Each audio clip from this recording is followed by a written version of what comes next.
Confusion ही confusion है। तेजस्वी का wicket गिर गया। आज के एपिसोड में हमें शमिता शेट्टी मैडम जी कैप्टन बनती हुई नजर आई। पहले से ही स्ट्रेटेजी क्या थी सेट। एक्चुअल में स्ट्रेटेजी सेट भी नहीं थी, मगर उसके बावजूद भी क्यों दिखाई दे रहा था कि स्ट्रेटेजी सेट है। समझाता हूं जरा कंफ्यूजन। स्ट्रेटेजी सेट का मतलब ये होता है कि हमें किसको कैप्टन बनाना है, सभी के द्वारा आपसे सहमति जिसको हम बोलते हैं। स्ट्रेटजी सेट नहीं का मतलब ये होता है, और वो पूछ रहा है तू किसको बनाएगा, तू किसको बनाएगा। चलो निशांत एंड प्रतीक इन दोनों की समझ में आ रही थी कि कैप्टन एक्चुअल में शमिता शेट्टी ही बनेगी, बाकी आउट किसको करना है वो भले बात है सभी जानते थे।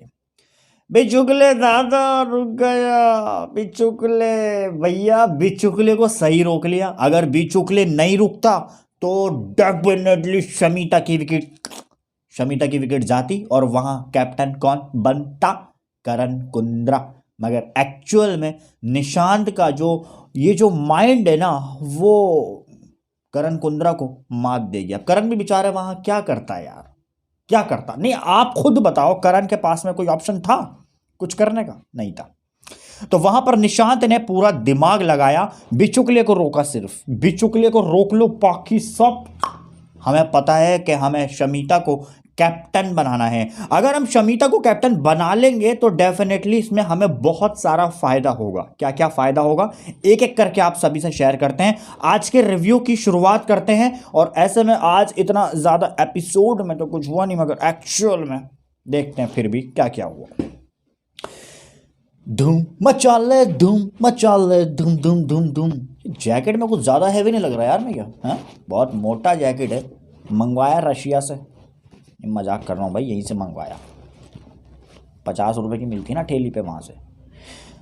चलिए गाइस शुरुआत करते हैं आज के रिव्यू की धूम मचाले से। दबा के गाने में सभी ने नाच किया। गाना थोड़ा सा लंबा भी सुनाया एपिसोड के दौरान में, गाना थोड़ा सा एक्स्ट्रा बजता हुआ नजर आया। तो शुरुआत होती है हमारी रश्मि मैडम को ऐसा क्यों लगा कि उमर रियाज बिग बॉस के घर में री एंटर करेंगे। देवोलीना से हमारी रश्मि मैडम पूछती हुई नजर आई कि मुझे लगता है उमर वापस आएगा, जबकि उमर ने अपने लाइव में साफ मना कर दिया है, मैं बिग बॉस में अब दोबारा नहीं जाऊंगा अपनी बेइज्जती करवाने। तो ऐसे में रश्मि को चलो लगना ना लगना ये सभी के साथ में है, ऐसा हमें भी लग सकता था अगर हमारा कोई करीबी होता। दूसरे टॉपिक के ऊपर हम बात करते हैं, सबसे ज्यादा मोस्ट इंपॉर्टेंट। और ये टॉपिक अभी से नहीं, ये टॉपिक उमर रियाज के ही दौरान से है। रश्मि देसाई को लेकर के तेजा इतनी क्यों कंफ्यूजन में है, इसका रीजन मैं आपको बताता हूं। जब उमर रियाज बिग बॉस के घर में था, उमर रियाज तेजा के खिलाफ खेलता था। यही नहीं, उमर साफ साफ ये भी बताता था कि भाई तेजस्वी मुझे तुझसे प्रॉब्लम है, क्योंकि तू मेरे साथ में फेयर नहीं रहती, कहीं ना कहीं तू गड़बड़ गड़बड़ गड़बड़ गड़बड़ कर देती है। हमें दिखा भी ना, कभी निशांत के पास, कभी प्रतीक के पास। तो कुल मिला के तेजस्वी की वही वाली स्ट्रेटेजी कि जब इसने उमर का साथ दिया था तो डेफिनेटली ये भी मेरे खिलाफ होगी और मैं अब इसके खिलाफ होंगी। यहां तक कि अगर तेजस्वी जाए रश्मि देसाई से हाथ बढ़ाने, रश्मि जाएगी तेजा के पास तो वो नहीं चलेगा, मगर तेजा रश्मि के पास जाएगी तो वो डेफिनेटली एक्सेप्टेबल होगा, क्योंकि तेजा नहीं चाहती है रश्मि को एक्सेप्ट करना। मगर अगर तेजा रश्मि के पास जाती है हाथ बढ़ाने के लिए दोस्ती का, तो वहां डेफिनेटली 100% में कह सकता हूं कि रश्मि देसाई उसको रिजेक्ट नहीं करेगी, एक्सेप्ट कर लेगी। क्योंकि रश्मि को चाहिए एक अच्छा सा जीवन साथी जो बिग बॉस के घर के अंदर आगे बढ़े, मेरा गेम को आगे बढ़ाए। हालांकि पता है रश्मि को भी कि मैं ट्रॉफी नहीं जीतूंगी, मगर फिर भी साथ तो चाहिए ना यार अच्छे दिखने के लिए। उससे अगले टॉपिक की बात करते हैं, वो इससे भी ज्यादा मोस्ट इंपॉर्टेंट है, वो है हमारे करण भाई साहब का। तो हमारे करण भाई साहब तेजस्वी को लेकर के अभी भी काफी कंफ्यूजन में है। देखो भाई क्लियरिफिकेशन तो वैसे हो गया था, मगर एक बार फिर से हम बता देना चाहेंगे, करण कुंद्रा चाहते हैं कि वो निशांत और प्रतीक का साथ ना दें आपको याद होगा, आप इस एपिसोड को आप इस सीजन को स्टार्टिंग से देख रहे हैं, तो जंगल से ये जंग शुरू हो गई थी करण कुंद्रा वर्सेस निशांत एंड प्रतीक की, क्योंकि करण कुंद्रा ने कहा था कि अगर ये दिमाग लगाएंगे तो ले बेटा हम इनके भी बाप हैं। तो वहाँ से इन दोनों की इन इन तीन तिगाड़ा काम बिगाड़ा की जो फाइट है वो वहीं से स्टार्ट हो गई थी। तो करण कुंद्रा को निशांत एंड प्रतीक वहीं से नहीं पसंद, बाकी उसके अलावा गेम तो उठना बैठना रोना धोना सब चलता है साथ में, मगर टास्क के दौरान में ये अपने अपने लिए गेम खेलते हैं। वो बात ठीक है, अपने लिए स्टैंड लो, मगर अपने बंदों के लिए। निशांत ने हमेशा अपनी स्ट्रेटजी के अकॉर्डिंग काम किया है बिग बॉस के घर में, जो वो चाहता है। और डेफिनेटली करण हो या फिर उमर हो या फिर तेजा हो, वो किसी के लिए भी सपोर्ट में नहीं गया। अगर इन तीनों में से कोई एक ऑप्शन, उमर की तो बात हटा दो क्योंकि उमर अब इस घर में नहीं है, करण एंड तेजस्वी में से अगर सपोर्टिंग की बात आएगी तो निशांत किसकी सपोर्टिंग करेगा? तेजा की। तो इसलिए वो चीज़ करण कुंद्रा को खलती है। करण कहता है कि तेजस्वी बेटे तो निशांत के पास मत जाया कर, तो उसको इतना काहे सपोर्ट दिखाती है भाई, क्या ज़रूरत है? मैं हूँ तो सही बिग बॉस के घर में, मेरे साथ रहे। करण कुंद्रा के मुंह पे वही बात, तू 24 घंटे में से उसके साथ बता कितनी देर रहती है, मेरे साथ बता कितनी देर रहती है, पता चल जाएगा, है ना। तो इसलिए करण कुंद्रा काफ़ी कंफ्यूजन में है कि निशांत के साथ तू मत ढोल, तू मेरे साथ रहे, मेरे साथ रहेगी तो हमारा रिलेशन और स्ट्रांग होगा। शायद यही वजह है जो करण कुंद्रा को वीकेंड के वार पे टारगेट किया गया सलमान खान द्वारा भी, और साथ ही साथ में पैनलिस्ट जो आए हुए थे बन के उनके द्वारा भी, कि करण भाई हमें क्लियरिफिकेशन दो, क्या सीन है। तो इसलिए करण की गेम कहीं ना कहीं तेजस्वी को शक करने के ऊपर निकल रही है। करण की गेम सारी ऐसे ही हमें डाउन दिखाई दे रही है। तेजस्वी को जो शक कर रहे हैं हमारे करण मियाँ, भैया तेजस्वी प्यार करती है, रियल सच्चा प्यार है, कर लो, बस हम तो यही सब कहना चाहेंगे, इससे आगे हम कुछ नहीं कहेंगे। अब बात आती है कैप्टनसी की। तो कैप्टनसी की रेस में जिन जिन लोगों के पास में स्टार्स थे उसमें से एक कैप्टन बनता, वो आपने देखा होगा। और जो नॉन वीआईपी जोन के जितने भी सब कंटेस्टेंट है, चाहे वो बिचुकले, देव और रश्मि, कोई भी हो, उनके हाथ में फैसला था किसी एक की कैप्टनसी को चूज करना। अब यहां थोड़ा सा ज़रा मैटर समझिए। वहां पर पूरे 5-6 कंटेस्टेंट पूरे मौजूद थे। प्रतीक भी था इसमें, निशांत भी था इसके अंदर और कौन था, देवोलीना थी इसके अंदर, रश्मि देसाई थी इसमें, बिचुकले था। तो ये सब मौजूद थे।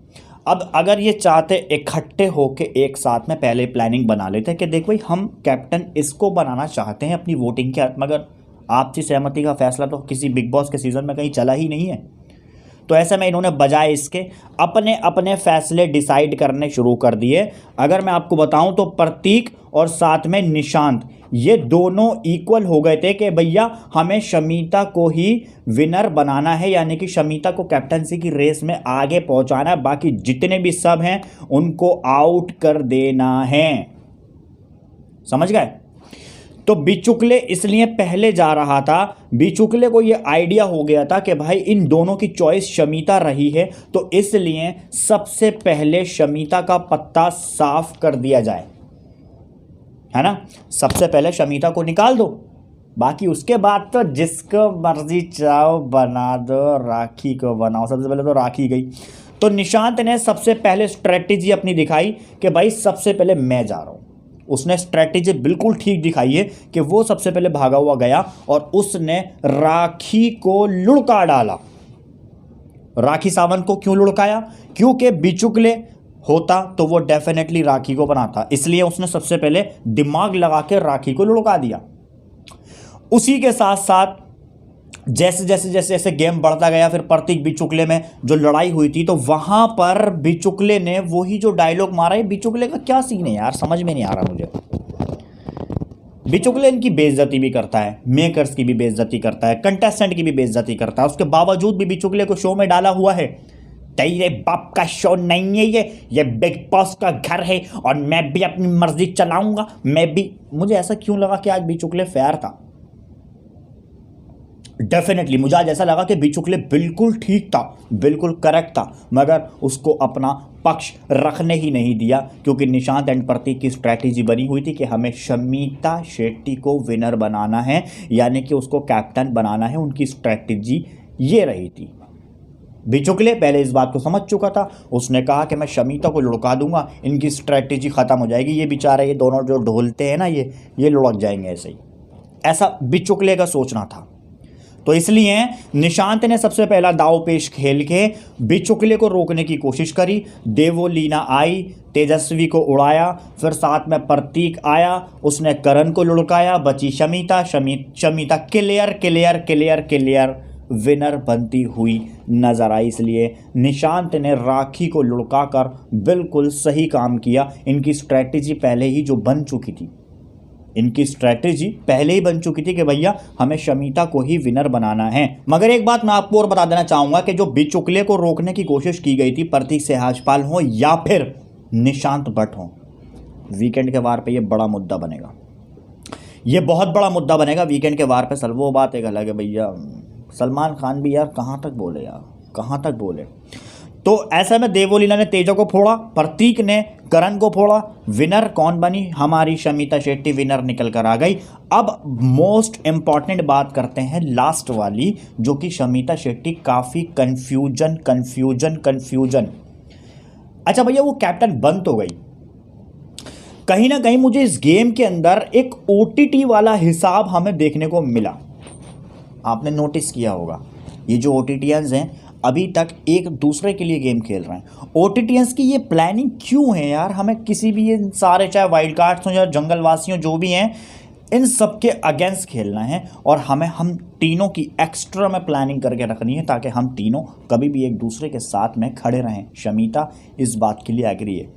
तीनों में भरपूर लड़ाई होती है अगेंस्ट में, मगर फिर कुछ देर के बाद तीनों दोबारा साथ बैठे हुए दिखाई देते हैं।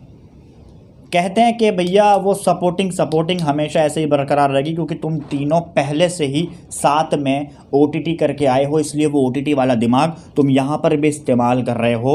अब तुम स्ट्रांग थोड़ा बहुत यूँ दिखाई दे रहे हो कि तुम तीनों ने एक साथ तुम तीनों ने स्टैंड लिया हुआ है।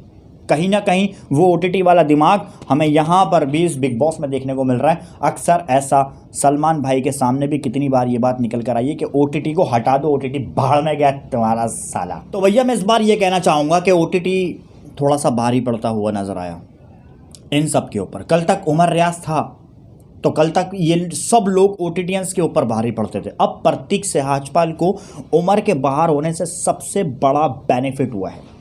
अब आप कहेंगे क्या? मत पूछो, मैं बता दूंगा, मैं कोई नहीं। प्रतीक सहजपाल को बेनिफिट यूं हुआ है कि जो कोई भी टास्क हुआ करते थे तो उमर वर्सेस प्रतीक ही क्यों होता था उसके अंदर, जबकि बहुत सारे कंटेस्टेंट मौजूद होते थे। प्रतीक सहजपाल इधर से अपनी ट्राई करता था टास्क के अंदर, इधर से उमर रियाज ट्राई करता था, भैया टास्क जीतना है, हमें अपनी टीम के लिए टास्क खेलना है, अपने लिए टास्क खेलना है। तो प्रतीक अपना पूरा एफर्ट लगाता था, मगर वो हार मान जाता था, क्योंकि उमर रियाज की स्ट्रेंथ ज़्यादा थी। वो टास्क कुछ ज़्यादा ही दिल से कह सकते हैं वो खेलता था, इसलिए प्रतीक सहजपाल से उसके जीतना बस में नहीं था। अब क्या हुआ? उमर रियाज का हो गया कट ऑफ, अब बचा प्रतीक सहजपाल। तो प्रतीक सहजपाल को पूरा बेनिफिट यहाँ हमें साफ साफ देखने को मिल रहा है। अब जितने भी दिन बचेंगे, अब जो भी टास्क होगा तो उसके अंदर प्रतीक क्लियर विनर होता हुआ नजर आएगा, क्योंकि करण कुंद्रा वैसा टास्क नहीं खेल सकते, चाहे वो फिजिकल वाला हो या फिर वो स्ट्रेंथ वाला हो। हाँ, करण कुंद्रा अपनी तरफ से एफर्ट ज़रूर लगाएगा, मगर मैं मानता हूँ करण के सामने प्रतीक सहजपाल बहुत अच्छे से टास्क को परफॉर्म कर सकता है, वो उसके अंदर काबिलियत है। तो इसलिए मैं पूरे नंबर 100 में से तकरीबन ये मानो 90 नंबर में देना चाहूँगा प्रतीक को, क्योंकि प्रतीक ज़बरदस्त तरीके से टास्क को खेलेगा, क्योंकि अब सामने उमर नहीं, अब सामने होगा कौन? करण कुंद्रा। और अगर कुछ ऐसी बारी आएगी तो वो सबसे पहले करण को ही आउट किया जाएगा। तो कुल मिला के शमीता शेट्टी की जो स्ट्रैटेजी रही थी तेजस्वी को आउट करने की, क्योंकि वो तेजस्वी और शमीता इन दोनों में, चाहे भले ही कुछ देर साथ टाइम इन्होंने स्पेंड किया हो, मगर इन दोनों में बनी नहीं है अभी तक। ये देखा है हमने, तेजस्वी ने कभी भी शमीता के लिए स्टैंड नहीं लिया, कोई से भी टास्क की बात आती है तो तेजस्वी ने अपना इंडिविजुअली गेम खेला है। शमिता का उसने कभी ख्याल नहीं रखा, इसलिए शमिता ने तेजस्वी को आउट कर दिया और भैया वीआईपी टिकट जो था, फिनाले टिकट, वो छीन लिया। यार बड़ा कन्फ्यूजन वाला सीन है। एक चीज़ ज़रा समझने की कोशिश करो, मैं आपको बता रहा हूँ, अगर आपके समझ में आए तो मुझे बताना। बिग बॉस पहले अनाउंसमेंट करते हैं कि आप ये टास्क खेलोगे, टिकट टू फिनाले वीक में आपने प्रवेश कर लिया, जीत गए। समझना ज़रा मेरी बात को, टिकट टू फिनाले वीक आप जीत गए, अब आप फिनाले वीक में प्रवेश कर सकते हो, ठीक है। आपने फिनाले वीक में प्रवेश कर लिया, तो फिर किसी टास्क के दौरान या पावर के दौरान वो टिकट टू फिनाले भाई छीन क्यों रहे हो? बेवकूफ़ बनाया जा रहा है, क्लियर बेवकूफ़ बनाया जा रहा है। तो वो सब चीज़ें भाई मैं इसलिए बता रहा हूँ, अपना मेरा पर्सनल एक्सपीरियंस है। अगर कोई कंटेस्टेंट, ज़रा समझने की कोशिश करो, अगर कोई भी कंटेस्टेंट फिनाले वीक में चला जाता है तो उससे क्यों उसका हक छीन के उसकी बेइज्जती करवाई जा रही है?